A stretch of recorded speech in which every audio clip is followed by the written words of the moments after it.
தந்தை மகன் தூயாவியாரின் பேராலே நித்திய ஸ்துதிக்குரிய பரிசுத்த பரமதிவின் கருணைக்கு என் நேரமும் ஆராதனையும் ஸ்துதியும் தோஸ்தும் நமஸ்காரமும் உண்டாக கடவுது. இறையேசுவில் அன்பார்ந்தவர்களே, இன்று திருக்காட்சி திருவிழா. கஸ்பார், மெல்கியோர், பல்தசார் என்ற 3 அரசர்கள் கிழக்கு திசையிலிருந்து பிறந்திருக்கும் இயேசு பாலனை, யூதர்களின் அரசர் பிறந்திருக்கிறாரே, அவர் எங்கே? அவர் விண்மீன் எழுதலை கண்டோம், அவரை வணங்க வந்தோம் என்று அவரை தேடி வந்தார்கள்.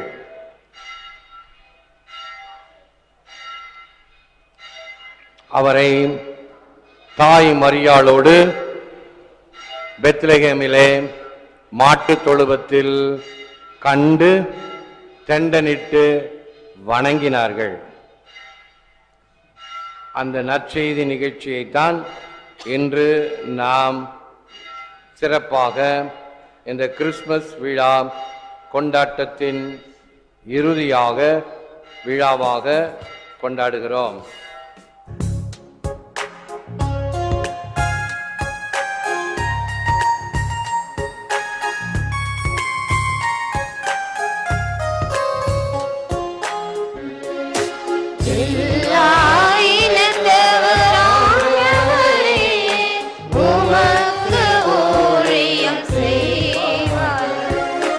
அவர் காலத்தில் நீதி தழைத்தொங்குவதாக, நிலா உள்ள வரையில் மிகுந்த சமாதானம் நிலவுவதாக.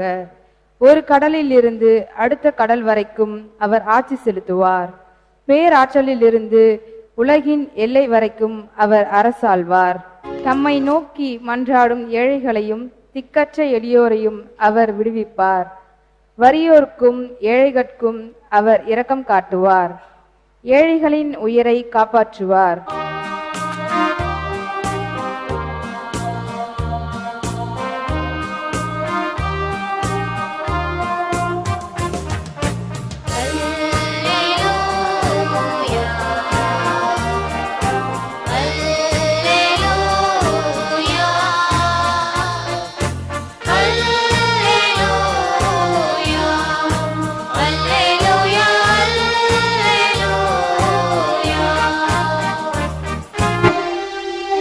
ஆண்டவரின் விண்மீன் எழக்கண்டோ, அவரை வணங்க வந்திருக்கிறோம். அல்லேலூயா, அல்லேலூயா. ஆண்டவர் உங்களோடு இருப்பாராக.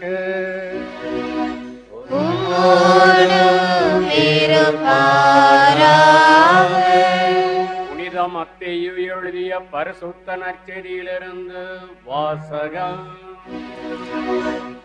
ஆண்டவரே, உமக்கு மகிமை. அக்காலத்தில் ஏரோது அரசன் யூதேயாவில் உள்ள பெத்லகேமில் பிறந்திருக்கிறார் என்று அறிந்தார். அப்போது கிழக்கிலிருந்து ஞானிகள் எருசலேமுக்கு வந்து, யூதர்களின் அரசர் பிறந்திருக்கிறவர் எங்கே? அவரது விண்மீன் எழக் கண்டோம், அவரை காண வந்தோம் என்றார்கள். இதை கேட்டதும் ஏரோது அரசன் கலங்கினான். அவனோடு எருசலேம் முழுவதும் கலங்கிற்று. அவன் எல்லா தலைமை குருக்களையும் மக்களிடையே இருந்த மறைநூல் அறிஞர்களையும் ஒன்று கூட்டி, மெசியா எங்கே பிறப்பார் என்று அவர்களிடம் விசாரித்தான். அவர்கள் அவனிடம், யூதேயாவில் உள்ள பெத்லகேமில் அவர் பிறக்க வேண்டும், ஏனெனில் யூதா நாட்டு பெத்லகேமே, யூதாவின் ஆட்சி மையங்களில் நீர் சிறிதே இல்லை, ஏனெனில் என் மக்களாகிய இஸ்ராயேலை ஆயரென ஆள்பவர் ஒருவர் உன்னிலிருந்து தோன்றுவார் என்று இறைவாக்கினர் எழுதியுள்ளாள் என்றார்கள். பின்பு ஏரோது யாருக்கும் தெரியாமல் ஞானிகளை அழைத்து கொண்டு போய் விண்மீன் தோன்றிய காலத்தை பற்றி விசாரித்து உறுதி செய்து கொண்டான். மேலும் அவர்களிடம், நீங்கள் சென்று குழந்தையை குறித்து திட்டவட்டமாய் கேட்டு எனக்கு அறிவியுங்கள், அப்போது நானும் சென்று அந்த குழந்தையை வணங்குவேன் என்று கூறி அவர்களை பெத்லகேமுக்கு அனுப்பி வைத்தான். அரசன் சொன்னதை கேட்டு அவர்கள் புறப்பட்டு போனார்கள். இதோ முன்பு எழுந்த விண்மீன் தோன்றி குழந்தை இருந்த இடத்திற்கு மேல் வந்து நிற்கும் வரை அவர்களுக்கு முன்னே சென்று கொண்டிருந்தது. அங்கே நின்ற விண்மீனை கண்டதும் அவர்கள் மட்டில்லா மகிழ்ச்சி அடைந்தார்கள். வீட்டிற்குள் அவர்கள் போய் குழந்தையை அதன் தாய் மரியா வைத்திருந்ததை கண்டார்கள். நெடுஞ்சான் கிடையாக விழுந்து குழந்தையை வணங்கினார்கள். தாங்கள் பேழையை திறந்து பொன்னும் சாம்பிராணியும் வெள்ளை போளமும் காணிக்கையாக கொடுத்தார்கள். ஏரோதிடம் திரும்பி போக வேண்டாம் என்று கனவில் அவர்கள் எச்சரிக்கப்பட்டதால் வேறு வழியாக தங்கள் நாடு திரும்பினார்கள். இது கிறிஸ்து வழங்கும் இன்றைய நற்செய்தி. கிறிஸ்துவே உமக்கு புகழ். They saw the child with Mary, his mother, and they fell down and worshipped Jesus. பிள்ளையை அதன் தாய் மரியாளுடன் கண்டு தண்டனிட்டு வணங்கினர். இயேசுவில் அன்பார்ந்த சகோதர சகோதரர்களே, அன்பார்ந்த பிள்ளைகளே, அன்பார்ந்த தொலைக்காட்சி நேய விசுவாசிகளே, இன்று 3 ஞானிகள், 3 அரசர்கள், 3 wise men, the Magi என்று அழைக்கக்கூடிய திருவிழாவை கொண்டாடுகிறோம். The Epiphany, திருக்காட்சியின் மகிமை. இதனுடைய அர்த்தம் என்ன? இயேசு பிறந்தார். எங்கே பிறந்தார்? பெத்லகேமிலே, இஸ்ராயல் நாட்டில், யூதா குலத்திலே, யூதர்களுடைய இனத்திலே பிறந்தார். அந்த இஸ்ராயல் நாடு ஒரு சின்ன நாடு. ஆகவே மனித குலத்தை மீட்க பிறந்த இந்த மீட்பருக்கான அறிகுறி விண்ணிலே தோன்றியது. இடையர்கள் பார்த்தார்கள். அவர்கள் போய் முதல் ஆராதனையை செலுத்தினார்கள். கிழக்கிலிருந்து வந்த இந்த ஞானிகள் 3 பேர், வெவ்வேறு திசையிலிருந்து வந்தவர்கள். கிழக்கை மதித்த கிழக்கு, கஸ்பார், மெல்கியூர், பல்தசார். ஒன்று யதார்த்தமாக வெள்ளந்தியாக நல்ல மனம் படைத்த இந்த 3 ஞானிகள் அந்த கிழக்கில் உதித்த விண்மீனை கண்டு, அந்த யூதர்களின் அரசர் பிறந்திருக்கிறாரே, அவர் எங்கே? அவர் விண்மீன் எழுதலை கண்டோம், அவரை வணங்க வந்தோம் என்று தங்களுடைய உள்ள கிடக்கையை, உள்ளத்தில் இருக்கக்கூடிய அந்த அபிலாஷையை வெளிப்படுத்தினார்கள். யாருகிட்ட? அங்கதான் தப்பு. குள்ள நரி ஏரோது கிட்ட. அவங்க என்ன நினைச்சாங்க? ஐயா, இந்த ஊர் ராஜாவாச்சே, அவனுக்கு எல்லாம் தெரிஞ்சிருக்கணுமே, நமக்கே இவ்வளவு தூரம் அறிஞ்சு நாடு காடு மலை எல்லாம் கடந்து வந்திருக்கிறோம், இந்த ஊர் ராஜாவுக்கு தெரியாமையா போயிடும்? கண்டிப்பா தெரிஞ்சிருக்கும், அவங்கிட்ட போய் வழியை கேட்டு போவோமே என்று வந்தால், ஏற்கனவே விண்மீன் மறைந்து விட்டது. ஏன் மறைந்தது? துஷ்டனை கண்டால் தூர விலகு அப்படின்னு விண்மீனே மறைஞ்சிருச்சு. ஆகவேதான் பதட்டத்தோடு, ஐயோ, இதுவரை வழிகாட்டி வந்த விண்மீன் காணோமே, இனி என்ன செய்வது? சரி, இந்த அரசனிட்ட போய் வழி கேட்கலாம். இந்த வழி கேட்கும் போதெல்லாம் கொஞ்சம் எச்சரிக்கையா இருக்கணும். சில பேர் பெரிய ஜாம்பவான் மாதிரி, அவங்களுக்கு வழி தெரியாது. இப்படியே போங்க, கார்ல போனா இந்த இப்படியே போங்கன்னு சொல்லுவாங்க. நம்பிராதீங்க. இன்னொரு தடவை செக்அப் பண்ணிக்கங்க. இன்னும் கொஞ்சம் தூரம் போய் பார்த்தீங்கன்னா நீங்க தப்பான வழியில் வந்திருக்க தெரியும். அப்ப முன்னாடி இருக்கிறவன் ஏன் அப்படி சொன்னா? தெரியலன்னா தெரியலன்னு சொல்லலாம் இல்லையா? அதுதான் இருக்கக்கூடிய அந்த நச்சுத்தன்மை. கார்ல போறவங்க அனுபவப்பட்டு இருக்கலாம் போடும் தவறான வழிகளை சுட்டி காட்டுவது. இப்ப இந்த ஏரோது மன்னன் பார்த்தான், அவனுக்கு வயிற்றுக்குள் புலி கரைத்தது. கேட்ட இடியோசை கேட்ட நாகத்தை போல சற்று கோபமும் வந்தது. எனக்கு எதிராக ஒரு அரசனா இங்கே பிறந்திருக்கிறானா? ஆகவே விடக்கூடாது, முளையிலேயே கிள்ளி எடுக்க வேண்டும் என்று கங்கணம் கட்டி கொண்டான் மன்ன எண்ணத்திலே. ஆனால் வெளியிலே பாருங்கள், என்ன ஒரு பசப்பு வார்த்தைகள். அவனுடைய அரசவையில் இருக்கக்கூடிய அந்த ஞானிகள் அறிஞர்கள் அவர்களை கூப்பிட்டு, என்னையா வெளியூர்ல இருந்து வந்தவங்க நமக்கு விசேஷம் சொல்றாங்க, நீங்க எல்லாம் என்ன பண்ணிக்கிட்டு இருக்கிறீங்க, என்ன அங்க பார்த்து சொல்லுங்க, வேதத்தை பார்த்து சொல்லுங்க. கரெக்டா பாக்குறாங்க, வேதத்தை பார்த்து சொல்கிறாங்க. பெத்லகேமே, யூதாவின் ஆட்சி மையங்களில் நீ சிறியதே இல்லை, உன்னிடமிருந்தே உலகத்தை மீட்கக்கூடிய மீட்பர் தோன்றுவார். அப்படியே துல்லியமா அதுவும் பெத்லகேமில் தோன்றுவார் என்று வேதத்தில் சொல்லப்பட்டிருக்கிறது என்று ஞானிகள் சொன்னாங்களே. வேதத்தில் சொல்லி இருக்கிறது, அவருடைய அரசவையில் இருக்கக்கூடிய அமைச்சர்களும் ஞானிகளும் சொன்னார்கள், கிழக்கு திசையிலிருந்து வந்தவங்களும் சொன்னாங்க. உடனே ஏற்றுக்கொள்ள வேண்டும் அல்லவா? வா, அப்படியா? என்ன செய்திருக்க வேண்டும்? ஒரு நல்ல மனிதனாக இருந்தால், ஒரு நல்ல அரசனாக இருந்தால், ஐயா எங்களுக்கு தான் கவனம் பிசகிவிட்டது, நாங்கள் கவனிக்கவில்லை, நீங்கள் வந்து எங்களுக்கு நினைப்பூட்டினீர்கள், நன்றி, வாங்க நம்ம எல்லோரும் சேர்ந்து போய் அந்த அரசனை காண்போம். அதானே நல்ல மனுஷன். இவர் சொல்றார், ஐயா நீங்கள் போய் கருத்தாய் கேட்டு குழந்தை பிறந்திருப்பதை பார்த்து வணங்கிவிட்டு வந்து என்னிடமும் சொல்லுங்கள், நானும் போய் குழந்தையை வணங்க வேண்டும். இப்பதான் நமக்கு தெரியுது இல்லையா அவன் எப்படிப்பட்டவன், என்ன வார்த்தைகள் சொல்றான் பார்த்தீங்களா? இப்படி இருப்பவர்கள் உண்டு, அன்றும் உண்டு, இன்றும் உண்டு, நாளையும் உண்டு. பசப்பு வார்த்தைகள், உள்ளமெல்லாம் நஞ்சு, உள்ளமெல்லாம் கள்ளம். ஏரோது மன்னனை போல இவங்க நினைச்சுக்கிட்டாங்க, சரி ராஜாவுக்கு தெரியல, நம்மளே போய் பார்ப்போம் என்று அரண்மனையை விட்டு வெளியே வந்ததும் மறுபடியும் விண்மீன் வெளிவருகிறது. உடனே ஒரே சந்தோஷம், இதோ காணாமல் போனது என்று நினைத்தோம். மறுபடியும் விண்மீன் வழிகாட்ட பெத்லகேமிலே அந்த மாட்டுத் தொழுவத்துக்கு முன்னால் வந்து நின்றது. அந்த மாட்டுத் தொழுவத்தை பார்த்து உடனே அந்த 3 ஞானிகளும் ஒரே சிந்தனையுடையவர்கள். அவங்கள யாரும் குட்ட குழப்பி இல்லை. டே இது இருக்காதுரா, இது மாட்டு தொழுவும், எங்கேயாவது ராஜா பிறந்திருக்கிறார்.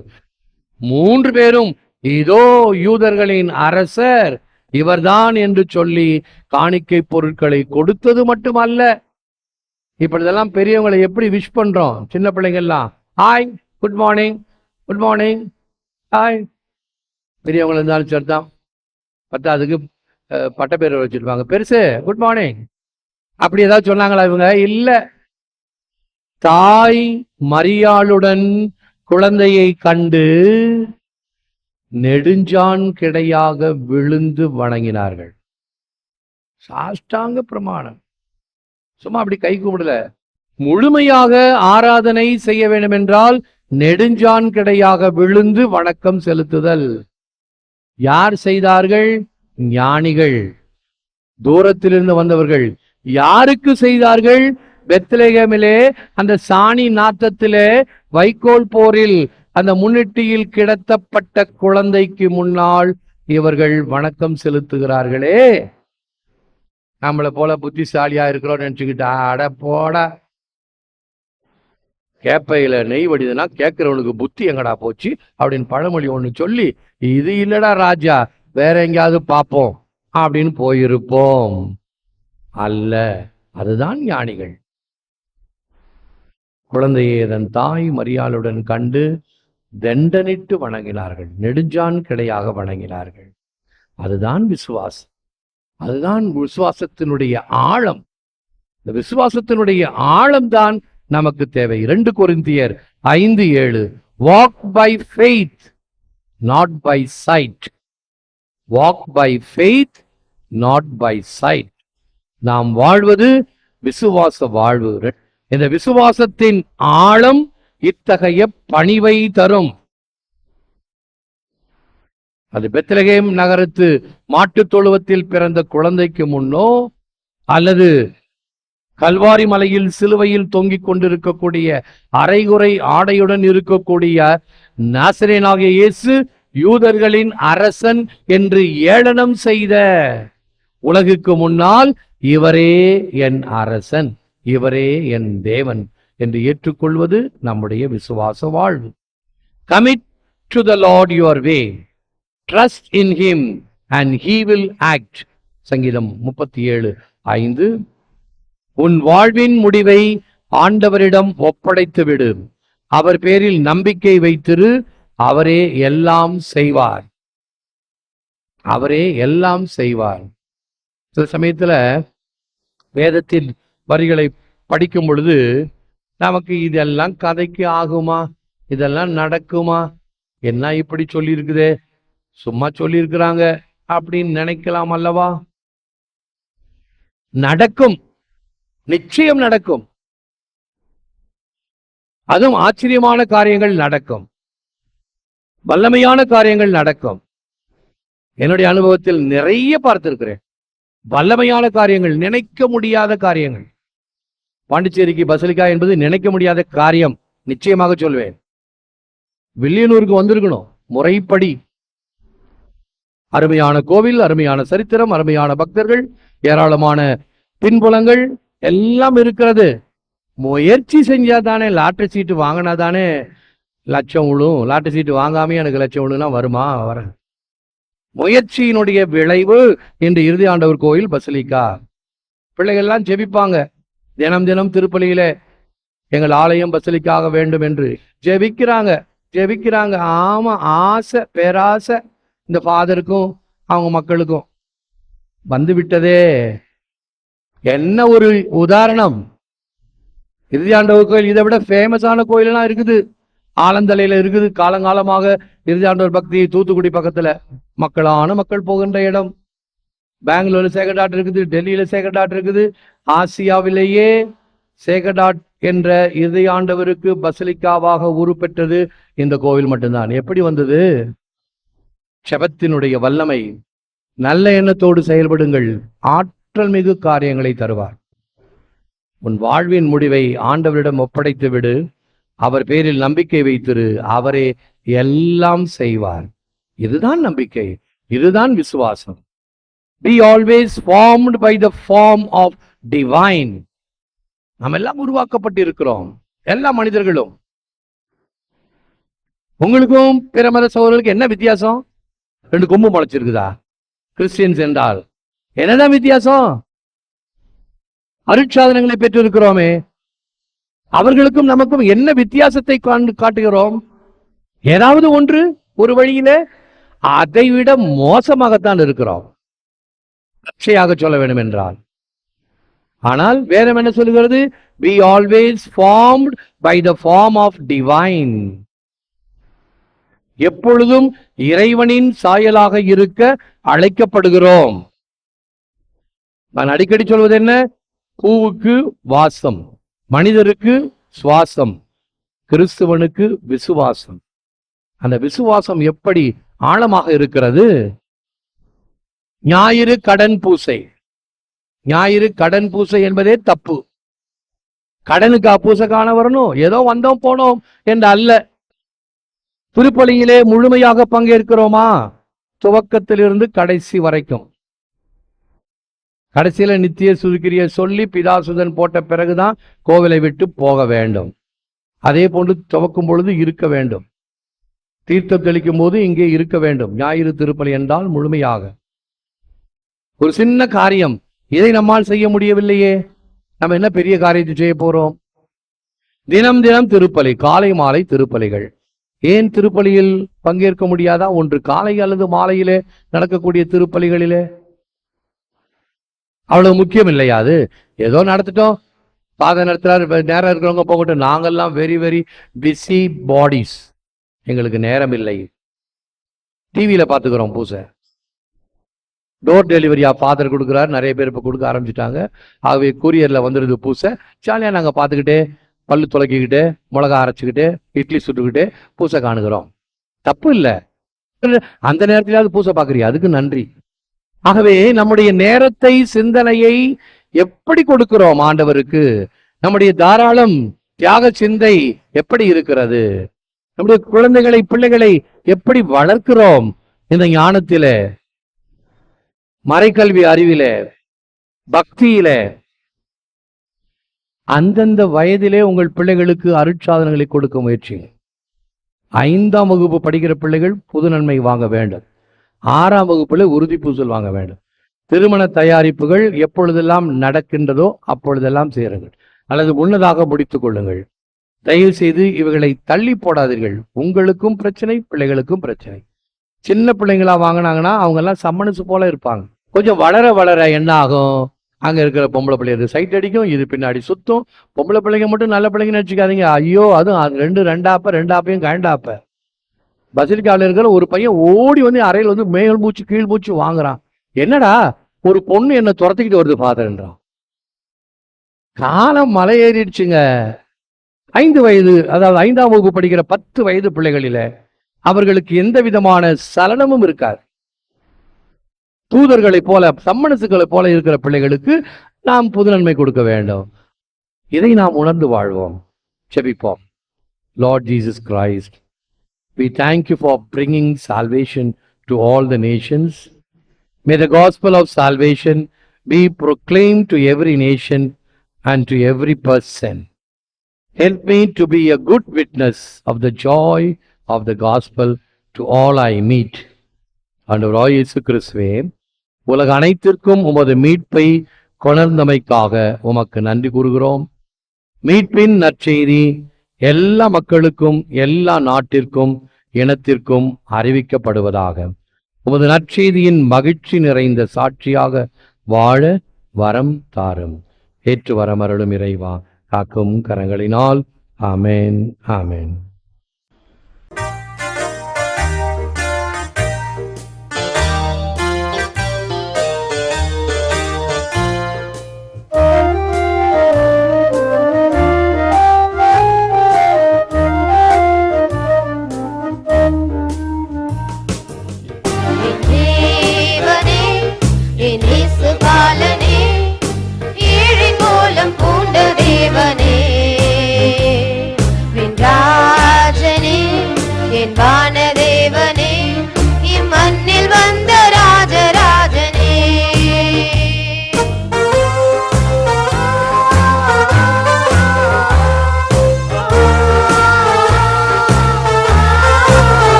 தேவனே இம்மண்ணில் வந்த